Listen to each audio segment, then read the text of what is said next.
why we need all of us. We heard you, grassroots, we know. We heard Harmeet, we heard Mike Lindell. But with us united and all of us going together, the Democrats are going to hear us in 2024 when we take back the White House and the Senate. Thank you.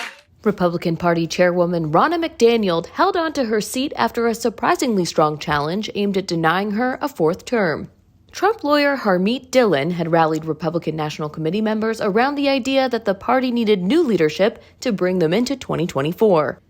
McDaniel argued she has successfully led the party through a difficult political environment.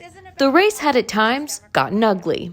It's about America, and it's about watching things happen in our country that are just wrong. You know, I think there's been a lot of misinformation put out from Harmeet's campaign, and it's intentional, right, Steve? So the members who know us best, I have the vast majority of support from the members. They've been with us. They've served with us for 6 years. I think stepping back, the chair has had 6 years of leadership, and in those 6 years, we have successively lost the White House, the Senate, and the House, and now barely performed in this promised red wave. And so I think it's time to thank her for her service and move on and try something different. McDaniel's allies had said the midterm election would have been even worse for Republicans if the seasoned chairwoman hadn't been in charge.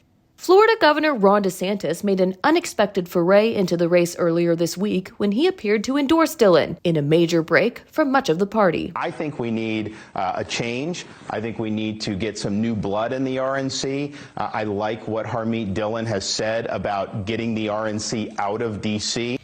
But DeSantis failed to move the needle enough for Dhillon. After the secret ballot in California, 111 of the RNC's members voted for McDaniel.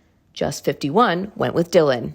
McDaniel will now have the complicated task of navigating a 2024 presidential primary in which Donald Trump will sharply divide the GOP and rising stars like DeSantis will compete to become the new face of the party.